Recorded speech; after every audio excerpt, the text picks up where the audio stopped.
Hola, soy Luis Fernando Mulcúe Nieto, docente de la Universidad Nacional de Colombia, sede Manizales. En la sesión de hoy vamos a hablar dentro del curso de Física Mecánica un tema bien interesante que es el movimiento parabólico. Recordemos que en las clases pasadas hemos visto los conceptos de cinemática, hemos visto movimiento en el plano y hoy vamos a adentrarnos en lo que es el tiro parabólico, como se suele llamar, o movimiento parabólico. Entonces, antes de comenzar, vamos a mirar en la diapositiva con nuestra pregunta motivadora. La pregunta es la siguiente: ahí nosotros podemos ver una persona, un beisbolista que está lanzando una pelota. Entonces la pregunta es, si lanzas una piedra lo suficientemente rápido como para que no caiga, pregunta, ¿qué forma tendrá su trayectoria? Entonces imagínate, te estoy haciendo esa pregunta, imagínate que tú te vas a una montaña muy alta, y desde allá vas a comenzar a lanzar piedras. Cada vez que tú las lanzas, van a caer a una distancia mayor.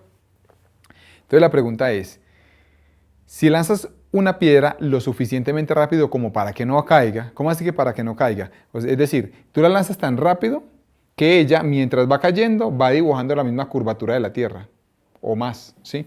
Entonces la idea es que si tú la lanzas a una velocidad increíble, pues que eso tendría que hacer con una máquina, ¿qué forma tiene la trayectoria de esa piedra cuando comienza a caer? Esa sería la pregunta. Cuando tú comienzas a lanzar la piedra con una velocidad, ella se mueve con un movimiento parabólico, formando una parábola, pero después de eso la pregunta es si sigue siendo una parábola o si no. Entonces esa sería la pregunta que vamos a tratar de responder en el día de hoy.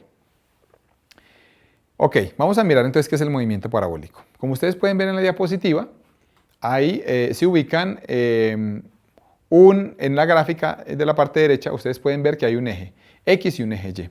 Entonces, ¿qué es lo que quiere decir? Cuando ustedes lanzan un cuerpo formando un ángulo, ¿sí? Como se puede leer en la diapositiva, miren lo que dice ahí, este movimiento se da al lanzar un cuerpo en caída libre, formando un ángulo con la horizontal. Es decir, si tú lanzas un cuerpo en caída libre, pero formando un ángulo con la horizontal, esa trayectoria que se da ahí es un movimiento ¿qué? Parabólico. Algo muy importante, tiene que ser caída libre. Es decir, que la única fuerza que puede actuar ahí, ¿quién es?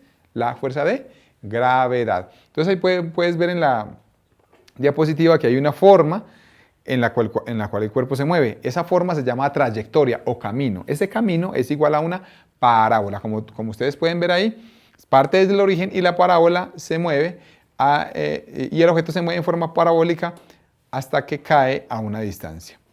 En el eje X el movimiento es uniforme. Entonces aquí viene algo bien interesante. Y es que como es un movimiento en el plano, hay dos ejes, eje X y eje Y. Entonces, vamos a mirar cómo es el movimiento en cada eje. En el eje X el movimiento es uniforme. ¿Qué quiere decir uniforme? Que la velocidad, ¿cómo es? Es constante. ¿Y por qué el movimiento en el eje X es uniforme? ¿Por qué la velocidad es constante? Es bien sencillo. Porque en el eje X no hay aceleración, no hay gravedad. Entonces, como no hay nada que lo esté empujando o frenando al cuerpo, pues entonces en ese eje el movimiento es uniforme. Es decir, que la velocidad es constante. Y eso lo podemos ver en la gráfica que está dibujada ahí como los vectores azules. Esos vectores azules, esas flechitas azules, me significan cuál es la velocidad horizontal del cuerpo, es decir, la velocidad en el eje X. Si ustedes se dan cuenta, esos vectores azules siempre miden lo mismo. Es decir, que la velocidad en el eje X no está cambiando, sino que la velocidad en el eje X es constante. Lo que podríamos decir entonces es que en el eje X el movimiento es ¿qué? Rectilíneo uniforme. Es uniforme, ¿sí? En el eje X. Ahora vamos a mirar en el eje Y.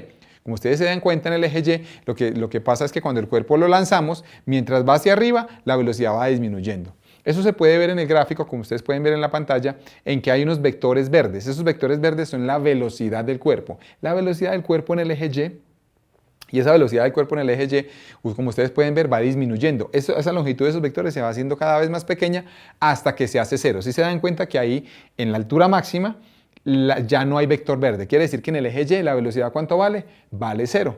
Y después de que el cuerpo pasa por la altura máxima, comienza a caer. Cuando comienza a caer, ya ustedes se pueden dar cuenta de que la velocidad en el eje Y comienza a aumentar. Por eso es que los vectores ahí verdes están aumentando a medida que yo voy bajando. Entonces, como se pueden dar cuenta, en el eje Y la velocidad cambia. Mientras va subiendo, va disminuyendo, mientras que va bajando, la velocidad en el eje Y va aumentando. Por lo tanto, en el eje Y la velocidad no es constante y es una velocidad variable. ¿Y cómo es una velocidad variable? El movimiento es ¿qué? El movimiento es acelerado, uniformemente acelerado, con la aceleración de la gravedad, ¿sí? ¿Y esto a qué se debe a qué? Como pueden ver en la diapositiva, la gravedad va hacia abajo. Como va hacia abajo, quiere decir que la gravedad afecta hacia el eje Y, o sea, el movimiento en el eje Y. Perfecto. Entonces, finalmente, para que terminemos de entender esta gráfica, ustedes se pueden dar cuenta de que el vector azul, que es la velocidad en el eje X, con el vector verde, que es la velocidad en el eje Y, se pueden dar cuenta que esos dos vectores forman un vector resultante, que es un vector negro, que está ahí en cada punto. ¿Sí se dan cuenta? Que hay un vector negro. Ese vector negro es la velocidad, es decir, la velocidad en el eje X y la velocidad en el eje Y me van a dar un vector resultante, y ese vector resultante, que es la diagonal de ese paralelogramo, esa diagonal es la velocidad total, es la velocidad final de la partícula. Y esa velocidad final de la partícula, cuando estamos en la cima, es mínima. ¿Por qué es mínima? Pues porque la velocidad en el eje Y vale 0. Pero se mantiene la velocidad en el eje X. Básicamente eso es. Otra cosa es que les iba a comentar también es que en la gráfica pues, ustedes pueden ver dos letras. Una que se llama Ymax, esa Ymax es la altura máxima, y otra que se llama Xmax, que es el alcance máximo horizontal. Entonces, Ymax es lo máximo que sube en la trayectoria, mientras que Xmax es lo máximo que alcanza a llegar en el eje X. Perfecto. Ahora vamos a resolver la pregunta. La pregunta es, ¿se acuerdan la pregunta que hice al principio de esta sesión? ¿Qué pasa si usted se va a una montaña muy alta y desde allá lanza una piedra a una velocidad tremenda para que no caiga? Entonces la respuesta es que a esa pregunta de cómo sería la forma de esa trayectoria, es que haz de cuenta lo siguiente: haz de cuenta que tú te vas hasta el monte Everest, por ejemplo, que es el monte más alto de la Tierra, y desde allá lanzas con una máquina muy potente, lanzas una piedra de tal forma que ella no cae, sino que comienza a hacer una curva alrededor de la Tierra, porque recuerden que la Tierra es redonda, tiene una curvatura. Entonces el cuerpo comienza a caer. Ya no cae hacia la Tierra, sino que cae alrededor de la Tierra. Entonces, en esta diapositiva, como podemos ver, esa sería la forma de la trayectoria de esa piedra. Es decir, que esa piedra, la forma que haría sería una elipse. Es decir, se movería formando una elipse, y esa elipse pues, puede ser casi un círculo, depende de los parámetros de la elipse, pero básicamente lo que podría pasar hipotéticamente es que tú lanzas la piedra. Imagínate esta situación: tú estás en el monte Everest con esa máquina, disparas la piedra comienza a caer alrededor de la Tierra, y al final le da la vuelta a la Tierra, y al final, ¿qué haría esa piedra o ese objeto?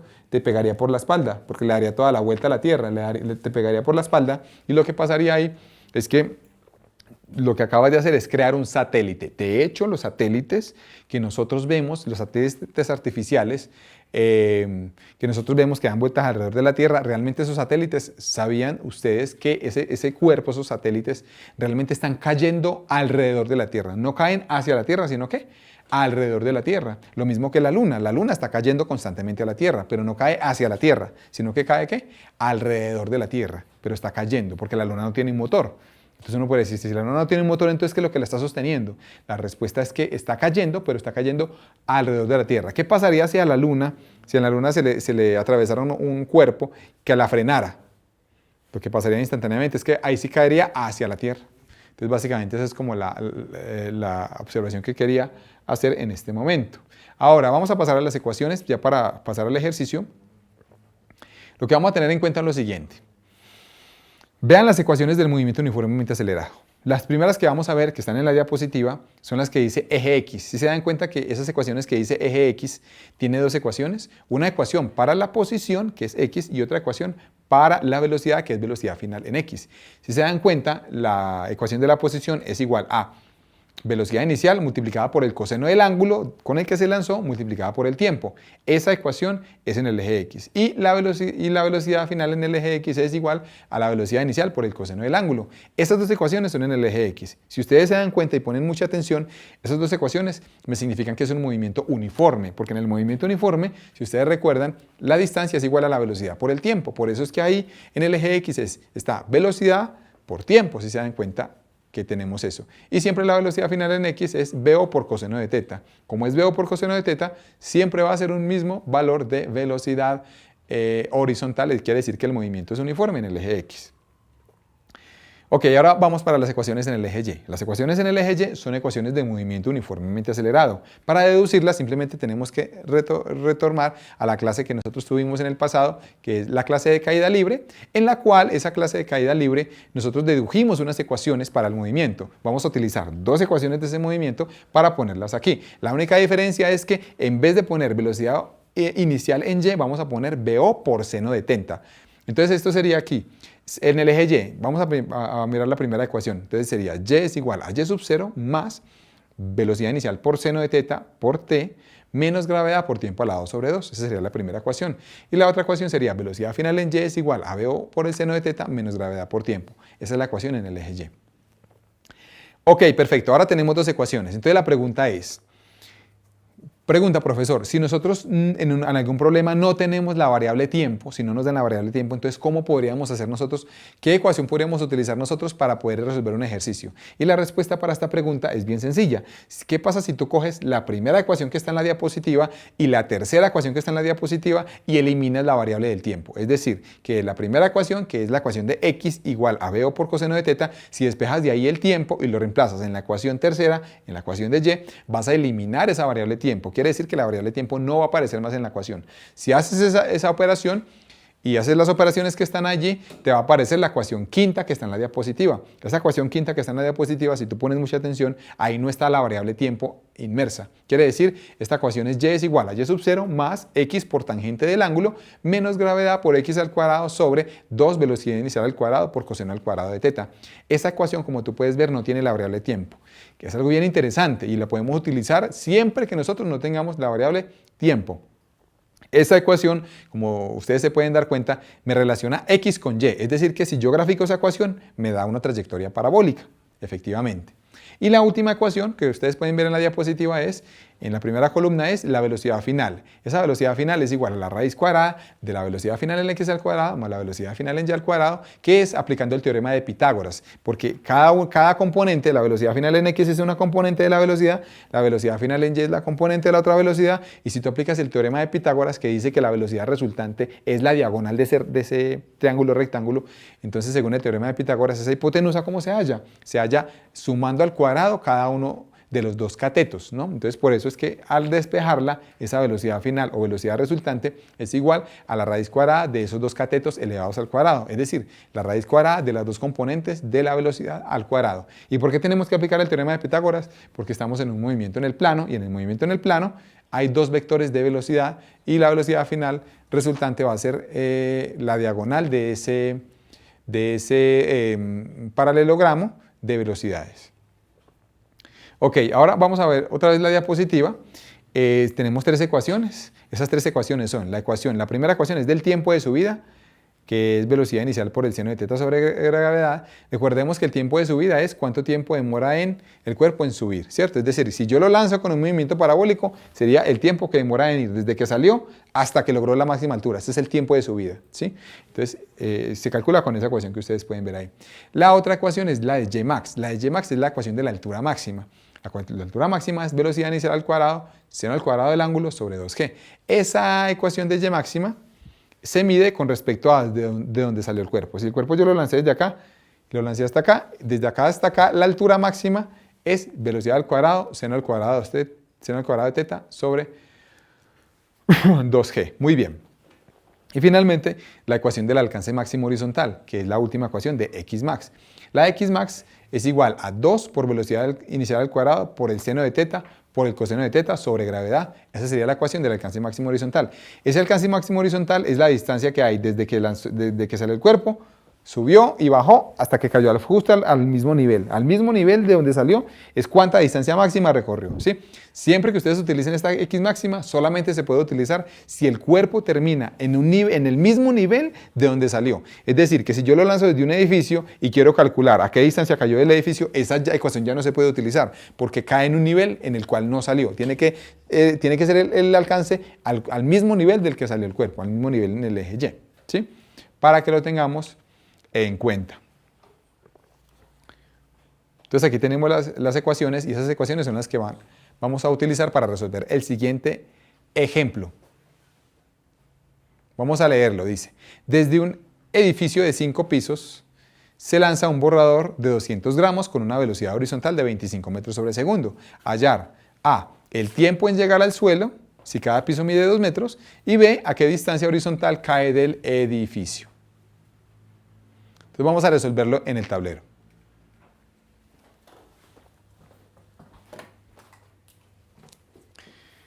Ok, entonces tenemos un edificio. Tenemos un edificio. El edificio, como podemos leer, dice 5 pisos. Tenemos 5 pisos.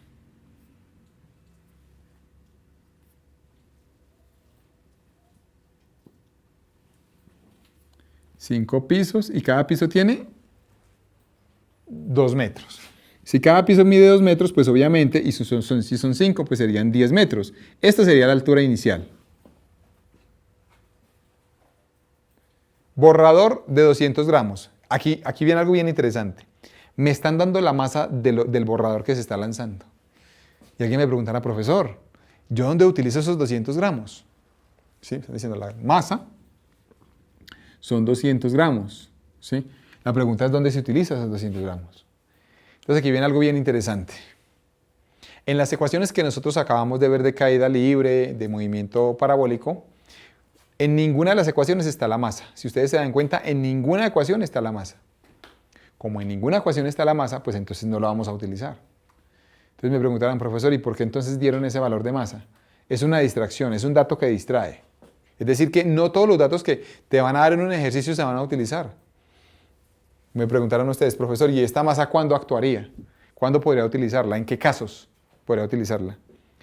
Recordemos que la masa tenía que ver, nosotros cuando vimos en la clase de caída libre, la masa tenía que ver con si se puede despreciar la resistencia del aire o no.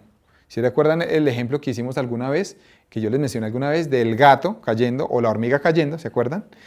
Que ahí, ¿qué era lo que hacía la diferencia? La masa de uno era más alta, la masa del gato era más alta y por eso se podía despreciar la resistencia del aire. Mientras que la hormiga, ¿qué es lo que pasaba? Que no se podía despreciar la resistencia del aire, no se podía despreciar. Entonces, si ellas caen, si la hormiga cae, no se puede despreciar la resistencia y no cae en caída libre. Entonces, en ese caso, para poder calcular, por ejemplo, la caída de la hormiga, como no se puede despreciar la resistencia del aire, no es una caída libre. Lo mismo un papel. Si tú coges un papel y lo dejas caer abierto, cuando cae el papel, no es caída libre. Entonces, como en esos casos no es caída libre, no podemos aplicar las anteriores ecuaciones. Las que hemos visto en el día de hoy no las podemos aplicar porque no es caída libre. Entonces, ¿qué es lo que pasa? Para resolver estos problemas es mucho más complejo. Es decir, si yo tengo en cuenta la masa y ya la resistencia del aire no se puede despreciar, son problemas más difíciles de resolver. Porque tenemos que meter esta masa y esos problemas se resuelven utilizando ecuaciones diferenciales, haciendo sumatoria de fuerzas y integrando esas ecuaciones, entonces me quedan ecuaciones diferenciales de segundo orden. ¿Sí? Entonces, ¿qué es lo que sucede ahí? Que ya se complica el asunto y ya se requiere cálculo avanzado, como cálculo diferencial o cálculo vectorial. Quiere decir que la caída de ese papel, cuando yo lo suelto, si está abierto, esa caída ya es una caída tan compleja que no sirven las ecuaciones que hemos visto. Se tiene que utilizar, ¿qué? Ecuaciones diferenciales. Pero para nuestro caso, como sabemos que la caída es una caída libre, si uno tiene un borrador, la resistencia al aire se puede despreciar. ¿Sí?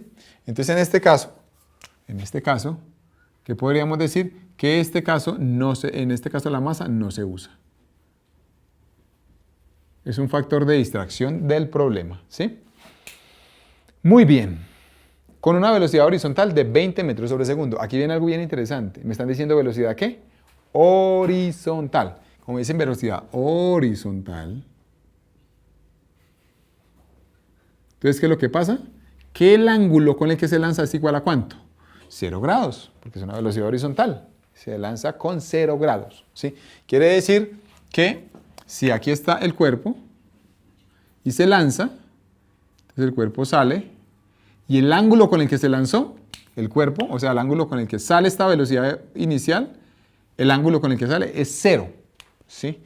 Recordemos que ese ángulo puede ser o positivo si se lanza por encima de la horizontal puede ser negativo si se lanza debajo de la horizontal o puede ser 0 si se lanza horizontalmente. La velocidad inicial con la que se lanza es 25 metros sobre segundo. Perfecto, me están preguntando A, calcular el tiempo en llegar al suelo. Entonces en la parte A, vamos a calcular cuánto tiempo demora en llegar al suelo.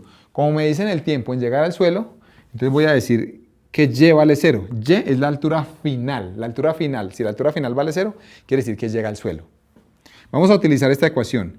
Y es igual a Y sub 0 más, si nosotros vemos las ecuaciones que tenemos en la diapositiva anterior, una de las ecuaciones va a ser esta. Y sub 0 más BO seno de teta por T menos gravedad por tiempo al cuadrado sobre 2. Entonces analicemos esta ecuación. En esta ecuación, como nosotros podemos ver, si llega hasta el suelo, ¿qué pasa aquí si llega hasta el suelo? ¿Aquí qué pasa? Aquí pasa que Y vale 0, la altura final vale 0. Esta Y es la altura final. Entonces aquí en este caso, este término da 0, ¿sí? Porque abajo llega hasta el suelo, entonces la altura final vale 0. Ahora, ¿qué es lo que sucede? Si ustedes analizan esta ecuación, nosotros en esta ecuación pues ya tenemos todos los datos, ¿sí? Tenemos el dato de la Y sub 0, que sería la altura, que vale 10, tenemos este dato, lo tenemos. La velocidad inicial lo tenemos, que vale 25, como ustedes lo pueden ver. El ángulo lo tenemos, que vale 0 grados. Y tenemos la gravedad, ¿cierto? Vamos a trabajar con una gravedad de 10 metros sobre segundo cuadrado. Ya sabemos que la gravedad vale 9,81 metros sobre segundo cuadrado, aproximadamente, pero para este ejercicio, para hacer una estimación de forma fácil, vamos a trabajar con la gravedad igual a 10 metros sobre segundo al cuadrado. Bien, algo muy importante, si nosotros reemplazamos este ángulo aquí, quedaría seno de 0. El seno de 0 vale 0, el seno de 0 grados vale 0. Entonces, como vale 0, todo este término se nos cancela, ¿sí? Pero es por este valor del seno. Ahora, si lo lanzara con un ángulo diferente, ya no valdría 0, ¿sí? Entonces, aquí, como nos queda esta ecuación, 0 es igual a Y sub 0 menos G T al cuadrado sobre 2, ¿sí? Por lo tanto, nosotros podemos de aquí despejar el tiempo. Entonces me queda que gravedad por tiempo al cuadrado sobre 2 es igual a Y sub 0. Y si nosotros despejamos de aquí el tiempo, nos queda que el tiempo vale 2Y sub 0 sobre gravedad raíz cuadrada de esto. Este es el tiempo que me están preguntando para llegar hasta el suelo. Ahora simplemente reemplacemos los datos y nos queda que el tiempo es igual a la raíz cuadrada de 2 por Y sub 0, pero Y sub 0 vale 10 metros sobre la gravedad, que es 10 metros sobre segundo al cuadrado. Ya dijimos que estamos utilizando la gravedad de 10 metros por segundo al cuadrado, pero en la mayoría de casos vamos a utilizar el 9.8, ¿sí? En la mayoría de ejercicios, a no ser que el ejercicio o el profesor nos diga que la gravedad vale 10, ¿sí? Perfecto. Entonces el tiempo, esto nos quedaría aquí, se cancela el 10 con el 10, se cancela metro con metro, quedaría raíz de segundo cuadrado de segundos y queda raíz de 2. La raíz de 2 es 1,4 segundos. Esta es la respuesta, es decir, que el cuerpo se demora 1.4 segundos en llegar hasta el suelo de un edificio de 10 metros. Un edificio de 5 pisos se demora solamente 1.4 segundos. Perfecto, entonces eso es muy importante, ¿sí? Si nosotros, en vez de lanzar ese borrador, lanzáramos un objeto como un papel o como una hormiga, que ya no es caída libre, entonces ya este tiempo nos va a dar significativamente mayor, porque el aire la frena. Y ahora vamos a hacer entonces el punto B. En el punto B me dicen hallar a qué distancia horizontal cae del edificio. Entonces me están preguntando, esta distancia horizontal, esta que ustedes ven acá, esta distancia, ¿cuánto es? ¿Cuánto es? Entonces, para eso vamos a utilizar la primera ecuación que vimos en la diapositiva anterior. La primera ecuación que vimos en la diapositiva anterior es que X es igual a BO coseno del ángulo por tiempo, ¿sí?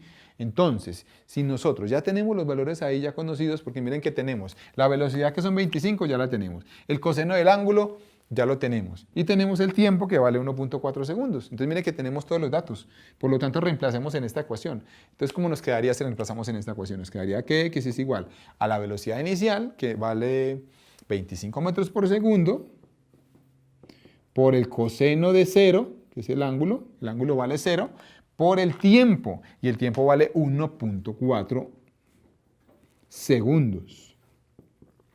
Como ustedes pueden ver acá, se cancelan segundos con segundos y vamos a pasar a la calculadora para resolver esta operación. Ok. Entonces podemos ver aquí en la calculadora, vamos a hacer la operación es 25 multiplicado por el coseno de 0, pero ya sabemos que el coseno de 0 va a dar 1, y entonces esto lo vamos a multiplicar por 1.4, ¿sí? Que esa sería la operación. Eso nos da 35. Nos da 35. Entonces aquí la respuesta es 35 metros. Es decir que, pasa algo bien interesante, y es que miren que aunque el edificio mide 10 metros, la distancia horizontal a la que llega son 35 metros. Es decir, casi más de 3 veces la altura del edificio, ¿sí? Porque está llegando con, a una distancia, un alcance horizontal de 35 metros, ¿sí? Básicamente esto es el último mensaje que les quiero dejar antes de terminar este ejercicio. Para la parte final, es que recuerden que estas ecuaciones se utilizan siempre que se pueda despreciar la resistencia del aire. Si la resistencia del aire no se puede despreciar, no puede utilizar estas ecuaciones. Y si no puede utilizar estas ecuaciones, nos va a que utilizar cálculo, ecuaciones diferenciales, y ya el problema se vuelve más complejo. Perfecto. En la clase de hoy hemos visto conceptos de movimiento parabólico. Vimos que un cuerpo se mueve con movimiento parabólico cuando se mueve en caída libre, cuando se lanza con un ángulo, formando un ángulo con la horizontal. Su trayectoria es una parábola.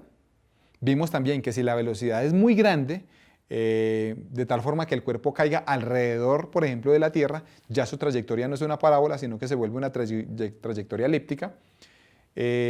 Bueno, algunos se preguntarán, ¿y por qué se vuelve elíptica? Ya eso son consecuencias de la ley de la gravitación universal de Newton.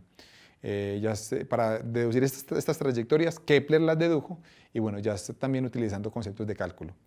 Y finalmente vimos un ejercicio de movimiento parabólico, cómo se utilizan las ecuaciones que nosotros dedujimos. Los queremos animar a que sigan practicando en sus casas, a que sigan haciendo más ejercicios, acompañándose de su respectivo libro de texto o el profesor también. Vamos a continuar con un video que es un laboratorio, una práctica de laboratorio de caída libre, y con esta práctica ustedes pueden entender de una mejor forma cómo son estos conceptos de movimiento parabólico en un laboratorio, en una práctica de laboratorio real. Esta práctica se titula Movimiento parabólico. Es una práctica de laboratorio, la cual se filmó con una cámara, como ustedes lo pueden ver aquí, y el video que arroja la cámara se inserta dentro de un software que se llama Tracker, como ustedes lo pueden apreciar. Este software es un software gratuito que les recomiendo que lo descarguen, muy utilizado para simulaciones en la física, para prácticas de física, y prácticamente lo que hace este software es que nos permite, a partir de un video, nos permite caracterizar el movimiento de cualquier cuerpo y poder hallar la trayectoria, las posiciones de la trayectoria entre un tiempo y otro tiempo, y así durante todo el movimiento. Yo le voy a dar play para que ustedes vean qué es lo que sucede aquí.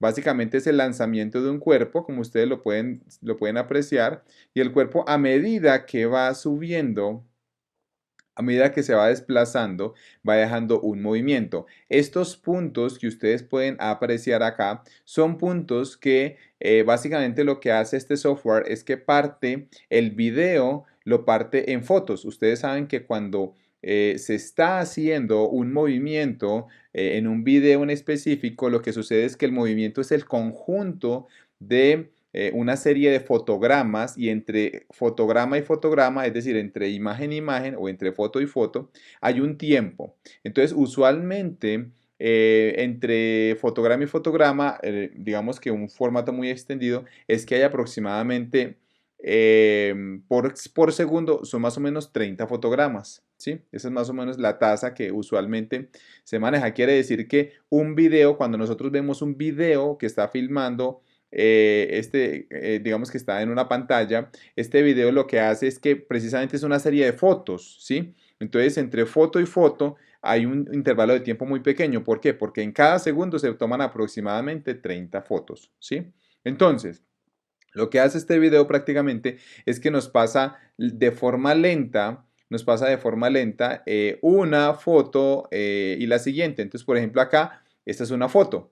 Aquí pasamos y esta es la segunda foto. Esta pasamos y esta es la tercera foto. Entonces prácticamente uno con el video puede ir señalando con el mouse la posición de la partícula y el software le va asignando un número. Entonces esta es la posición 0 de la partícula de la bola, esta es la posición 1, la posición 2, la posición 3 de la bola y así sucesivamente podemos ir marcando con el cursor y él nos va marcando punto a punto la trayectoria o camino que va recorriendo el proyectil. Entonces, básicamente lo que nosotros hacemos acá es que mientras hacemos esto, el software va detectando automáticamente cuánto vale la posición en X y la posición en Y.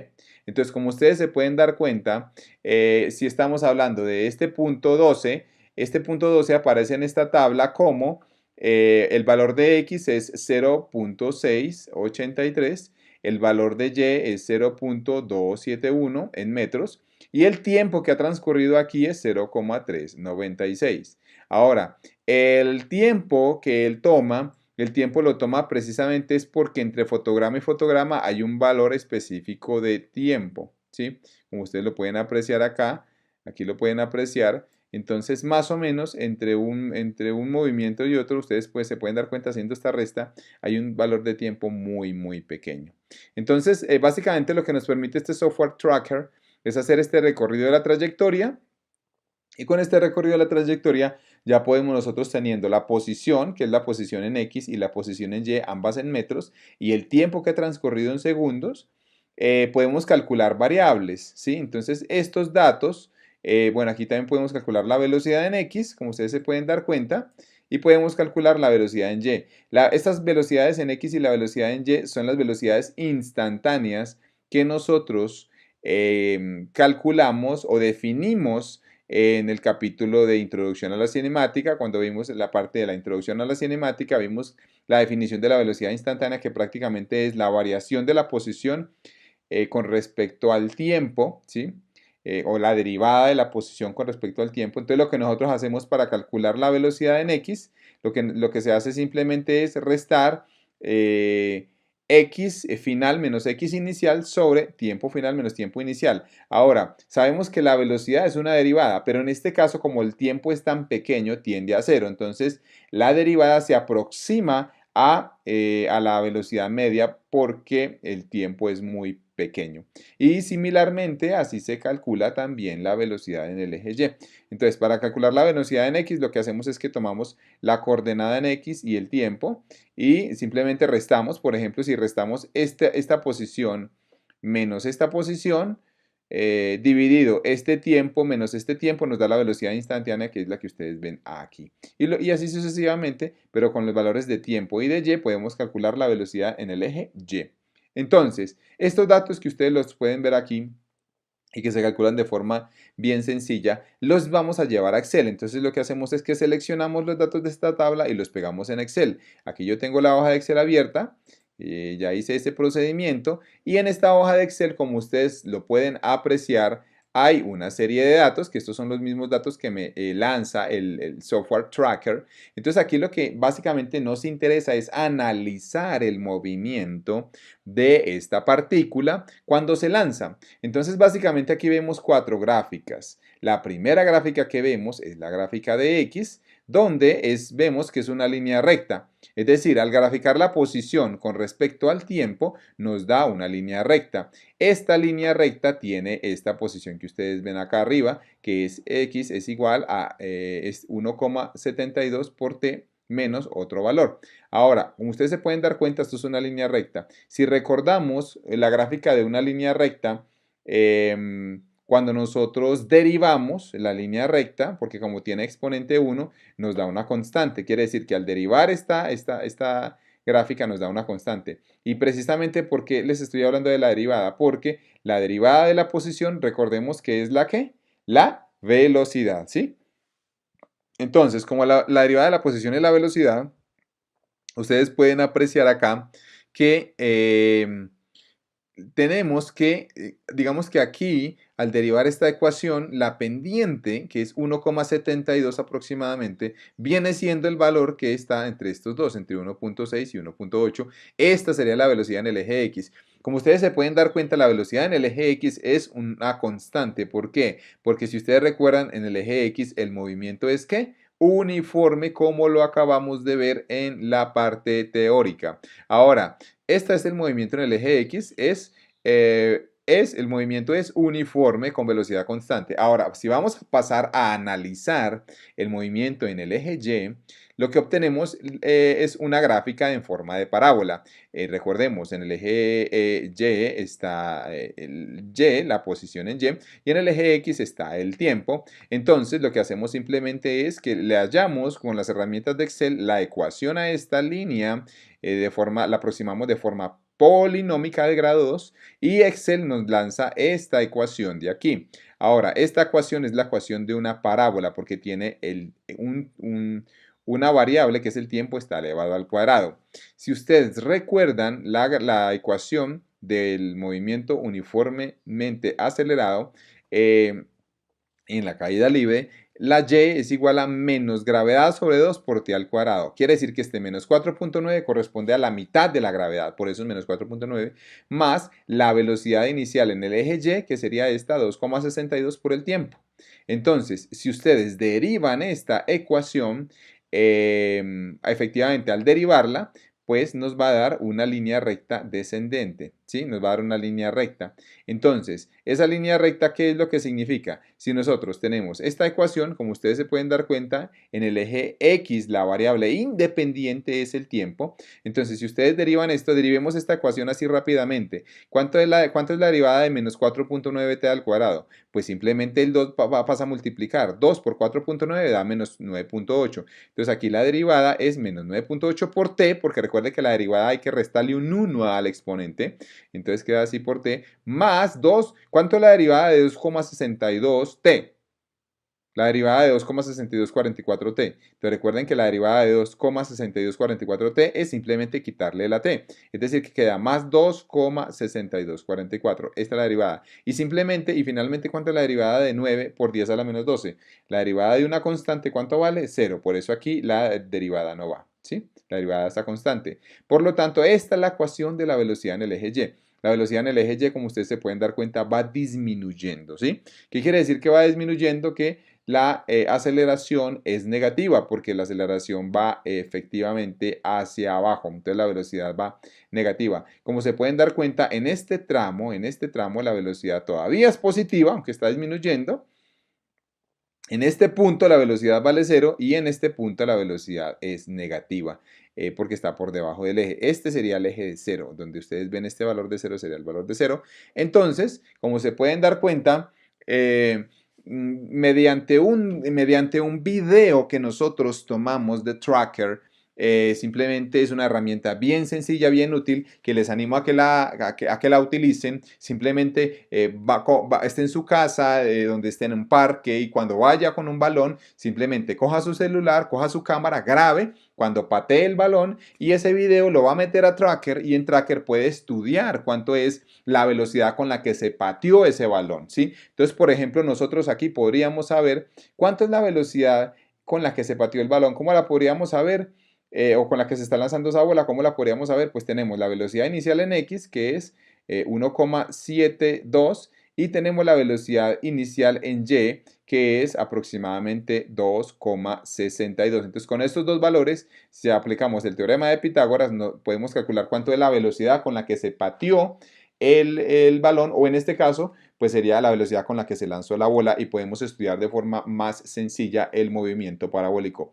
Vale la pena anotar aquí que la bola se puede aproximar como una caída libre porque se desprecia la fricción con el aire, pero hay casos en los que no se puede despreciar la fricción con el aire, y precisamente ahí es cuando más tiene protagonismo este software, este programa, porque podemos mirar cuánto se desvía, o podemos calcular cuánto se desvía este comportamiento del comportamiento ideal. Entonces, básicamente esto era lo que les quería mostrar. Les animo a que se descarguen el software, a que comiencen a hacer sus simulaciones para que vean cómo funciona el tema de Tracker.